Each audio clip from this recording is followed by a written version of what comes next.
I'm here at Tippecanoe Environmental Park, home to nearly 200 gopher tortoises.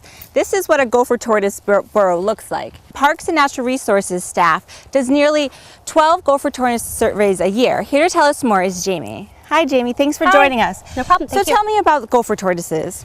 So currently gopher tortoises are a state protected species. They're classified as threatened in the state of Florida. So when you have a gopher tortoise burrow, which is essentially what you're surveying for, you will have to either relocate if it's in an area where you have to commence development, or you have the option to avoid following the state protocol. How does Parks and Natural Resources conduct their gopher tortoise surveys? So when conducting a gopher tortoise survey, Fish and Wildlife Commission has specific protocol. You have transects that you can draw based on the size of the parcel, what you need to survey. It's variable depending on the type of habitat that you're surveying. Obviously, habitat that's really dense and thick, you need to have your transects closer together, your lines of demarcation where you're actually walking and physically looking for the burrow.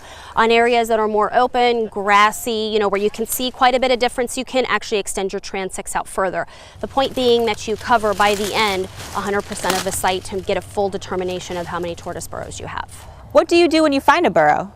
The first thing you do is you determine the status of the burrow. The Fish and Wildlife has two statuses. One is considered potentially occupied, which they changed that recently. So potentially occupied includes inactive and both active burrows by definition. And then abandoned is a burrow that has essentially become so derelict that no species, even juvenile gopher tortoise burrows, can utilize, and they have very specific definitions for those.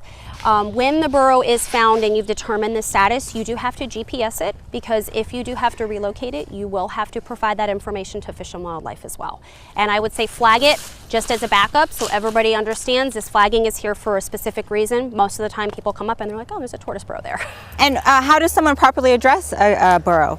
So if the burrow itself cannot be avoided by 25 feet, and it has to be in an area where you're not crop circling. So if you imagine on a quarter-acre lot and you have a burrow in the center and somebody says, well, hey, I can keep that 25-foot buffer off every side, but I want to clear all the way around it.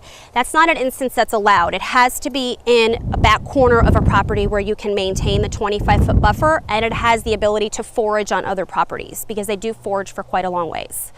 Okay, so if you can't avoid them, you will have to apply for a relocation permit. There are two types of relocation permits. There's on-site and there's off-site.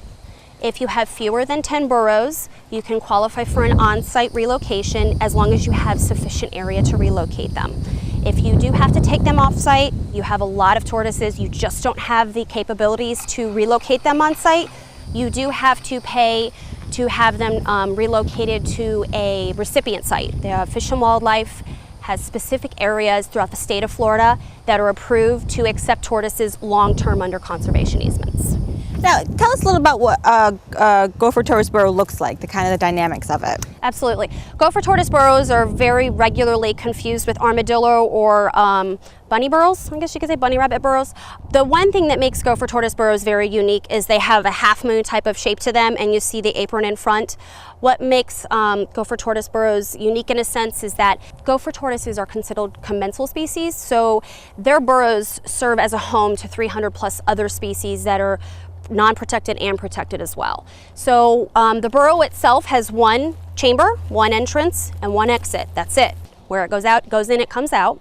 When you get to the bottom of the burrow, it's called the terminus, and they go about 25 to 40 feet out underground and approximately down to the water line. All right, well, thank you very much for that information. Thank you. For more information about gopher tortoises, you can visit charlottecountyfl.gov. I'm Elizabeth Billings reporting for CCTV News You Can Use.